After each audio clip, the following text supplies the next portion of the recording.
I noticed that there are a lot of people who have trouble with fighting Midir for whatever reason.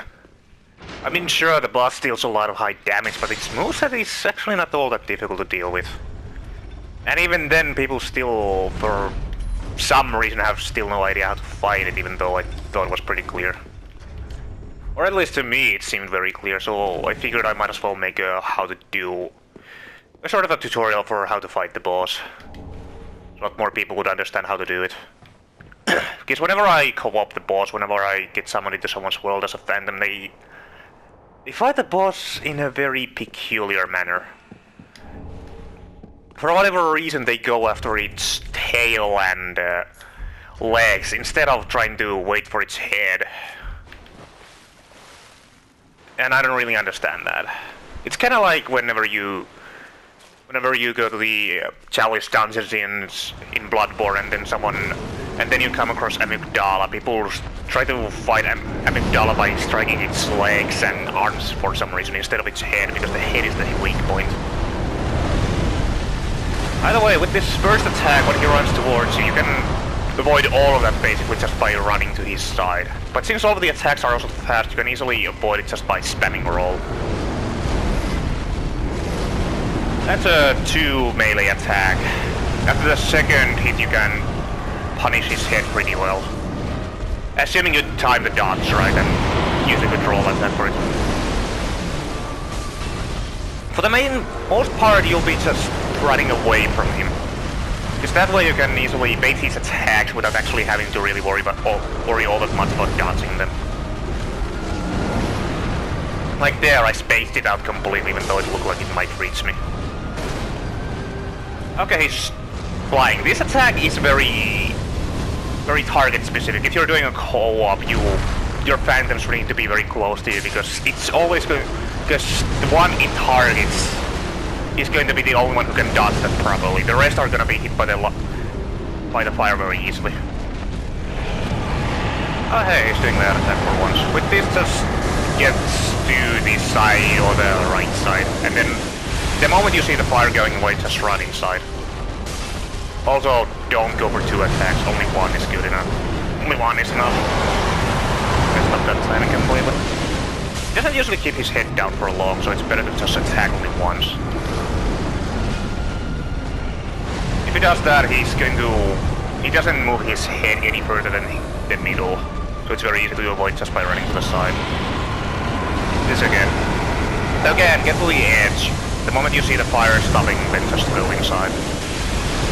I haven't really explained all of the attacks all that well, but that's mainly because my playstyle kinda shows how to avoid them anyway. Like there, you can see that the second swing is actually a little bit delayed, so if you're within its range, don't dodge immediately. That's what the boss usually does if you get under him. And as you can see, you can't really do anything when he does that. His head is up, and the only thing you can really hit is the tip of his tail, because the range is so high on it. Although that attack where he backed up and swung from high above, that's a singular attack. In the second phase it gets a follow-up, but even then the follow-up itself is not really a visible attack, so you can punish it just fine. Just be ready to run afterwards. Because it's a dragon, it's weak to lightning, hence I'm using the Dragon Slayer Great Axe.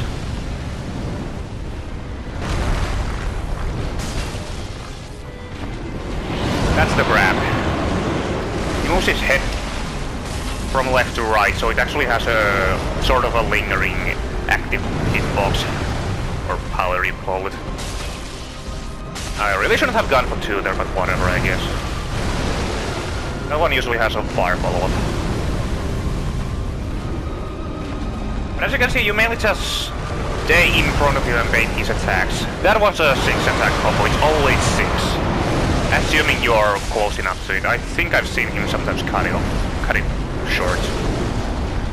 Ah shit, I didn't dodge immediately. I sometimes forget that you have to dodge the second attack immediately, basically, because it's so fast. That's a very... what was the opponent's name? Osiris-like dash. But actually you can easily avoid it if you dodge the middle, towards him or away from him, like this. This just need to do it very quickly because his head has an active hitbox. And his legs have an active hitbox as well. Hence you need to dodge the middle, or just run to the side because it doesn't have that good of a tracking.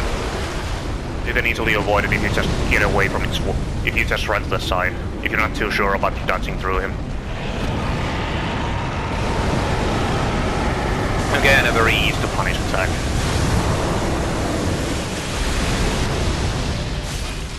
That's something you should attack twice after, at least with slower weapons like this one. That's the timing. That's the timing. I didn't do it right before. And run to the side. You can't really... I'm not sure if you can punish a flame attack. This is not exactly the most efficient strategy that I'm using right now. It's just the one that works that I can use consistently. Just fine. Okay, that's the 6 attack running combo. As I said before, the attacks are fast, so you can just basically spam the roll through it. And the tail attack at the... that tail swipe at the end is actually an attack as well. So keep that in mind. On Nukem Plus 7 that I'm playing on right now, that laser is a one-shot. So it's better to remember the exact route it usually takes when it's moving. That's something people might not expect because Amygdala's lasers just go through you and then do nothing. While this laser actually has an hitbox. That's the singular attack that has nothing afterwards. This boss doesn't really have any follow-ups. The only follow-ups that it's gonna have now because it's going to the second phase, they're not really melee attacks. They are more of just, well, you're gonna see what they are. The follow-up is just him growling and then humanity projectiles go after you, and that's about it. And as you can see, that attack always takes into account your position, so you can run to the left and avoid it just fine. This attack now has the follow-up, but it doesn't happen always. Once it happens, it's better to run a bit backwards and then go to the side. That way, because the projectiles are homing. That way you bait them to... that way you make them a little bit easier to avoid. There's a grab, again. I think I've explained that one already. Oh, that has a follow-up now. Recognize the attack. That's the one that usually has the follow-up. Guess I saw it wrong. That AoE does not really anyway punish it, it just get out of its range. Nothing else really. That's the overall strategy for the boss anyway. If you can punish it, just wait.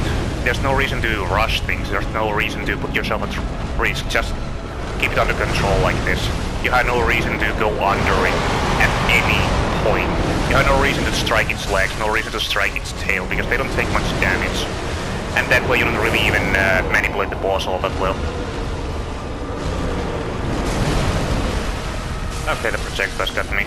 Those projectiles, when it comes to no damage zones, those projectiles are basically the hardest thing to avoid. Because these things, if you keep the boss under control, they are very easy to avoid. That's the 6 attack combo.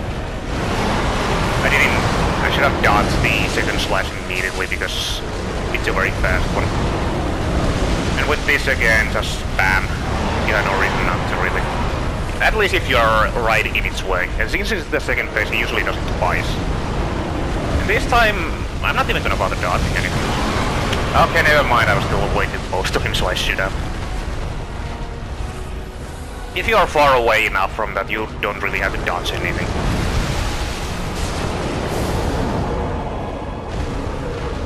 But I guess that usually only works in a co-op. Second attack combo, second hit combo. That doesn't really change. He doesn't really gain anything. He doesn't really gain almost anything in the second phase. Just that follow-up and the ability to do the rush attack twice in a row. And then the laser, so that's about it. On the... he can do the humanity projectile as well. As a standalone attack and not just as a follow-up like this. I keep baiting it wrong, I think. Like that, that's the one. Again, don't run to the side immediately. I keep messing it up. Okay, that's gonna be the laser, so... the first laser is gonna be always in the middle. And it kinda homes in on you. The next ones, they just go like that into the side. The last ones are the ones that really aim for you if you're still in the distance. And those are the ones you really need to look out for. Hence it's better to just run under him. Like that I added there. Because you're not really at the risk immediately. Because the first few just aim to the sides. If you remember that, you can avoid them very easily. Playing very kinda reckless on you right now, but that's mainly because I'm not really used to talking at the same time while I'm playing. That's a 2 attack combo, and the second attack completely depends on your distance from him. If you're far away, the second one is gonna be a straight line as well, and it comes fast. If you're close, he does it like that instead. Just dodge through the fire if you're that close. This time I'm gonna try to see if I can bait him to go completely miss me. That seems like I kinda can. He still aims very well for you. At least if you're alone, then that's most likely still gonna keep on coming for you. But if you're co-oping, you can easily avoid it just by getting out of distance, because it's not exactly aiming for you in most cases. It always aims for a single person. Which is one of the reasons this boss is much better to fight alone, because there are so many attacks that can become kinda impossible to avoid if the boss isn't aiming for you. Like that flying firebrand attack. If you're on the side when it happens, you can't avoid it unless you go completely out of its reach.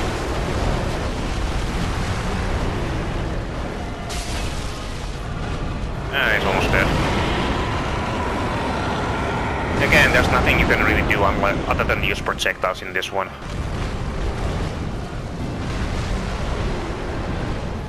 There it is once again. Again, just run towards him. And a little bit in an angle because the first one aims for you. And after that, you're just fine already. I don't really even have to worry about those lasers because they're missing completely. And that laser on this difficulty is a one-shot, so keep that in mind. And that's that. It's not that hard of a boss. What makes it more difficult is the fact that it can one-shot you and deal high damage, while it also has very high defense on itself. Other than that, if you do what I do, it's not all that difficult. I'm certain there are more efficient strategies, but this is the one that I used when I did the no damage challenge. I hope this helped. I hope this helps anyone who is having trouble with this boss. Anyway, see ya.